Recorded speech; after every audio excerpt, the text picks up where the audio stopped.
हम लोग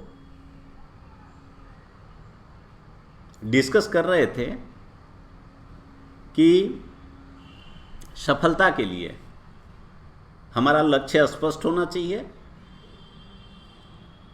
हमें एक्शन लेना चाहिए, उसके अपने एक्शन के लिए हमें 100% जिम्मेदारी लेना चाहिए और ब्लेम गेम में नहीं पड़ना चाहिए। ये सब होने के बाद जब हम अपने रास्ते पे आगे बढ़ते हैं, कोशिश शुरू करते हैं, तो हमें महसूस होने लगता है कि हमारे पास जो रिसोर्सेस है, जो संसाधन है, वह सीमित है। और हम लोग जानते हैं कि संसाधन हमेशा सीमित होता है, चाहे वो किसी भी चीज़ के लिए प्रयास हो और कोई भी आदमी का केस हो। और संसाधन अगर कम नहीं है तो समय का संसाधन सबके लिए सीमित है। तो प्रश्न उठता है कि सीमित संसाधन का ऑप्टिमल उपयोग कैसे किया जाए,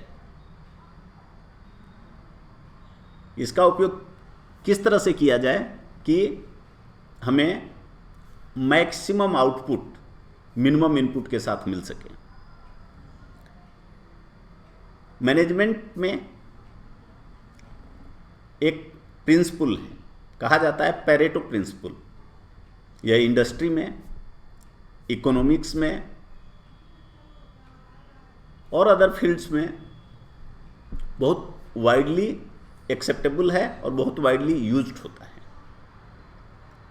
इस सिद्धांत के अनुसार ऐसा पाया गया है कि हमारा जो 20% एफर्ट होता है, 20% कोशिश होती है, 20% मेहनत होती है, वह 80% रिजल्ट देता है।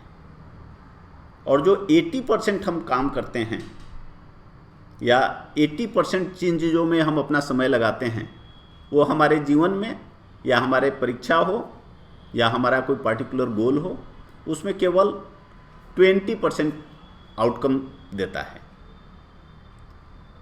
तो यह बहुत ज़रूरी है कि हम लोग आइडेंटिफाई करें प्रायोरिटी एरिया, कौन सा एरिया है जो हमारे लिए बहुत इम्पोर्टेंट है, जो हमारे जो रिजल्ट है, हमारी जो गोल है,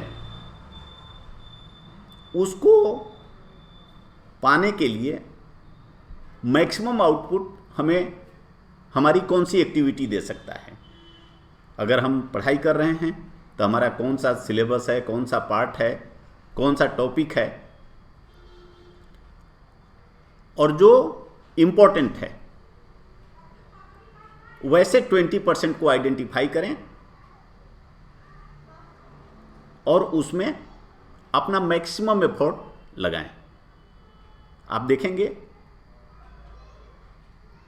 कि इसका आउटकम हमें नज़र आने लगेगा, हमारा सेल्फ कॉन्फिडेंस बढ़ेगा, हमारी अंडरस्टैंडिंग बढ़ेगी और हम अपने लक्ष्य की ओर तेजी से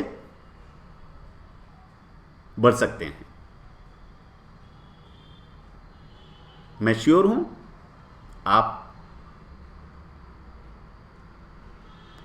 अफेक्टिव यूटिलाइजेशन ऑफ रिसोर्सेज के लिए, आपका जो संसाधन है उसके अफेक्टिव यूटिलाइजेशन के लिए इस प्रिंसिपल का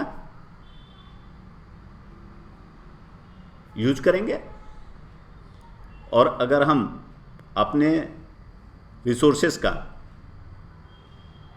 ऑप्टिमल यूटिलाइजेशन के साथ अपना एफर्ट सही डायरेक्शन में स्पष्ट गोल को पाने के लिए बढ़ें तो निश्चित रूप से सफलता मिलेगी। आप सभी लोग सफल हों, आपने जो अपना गोल सेट किया है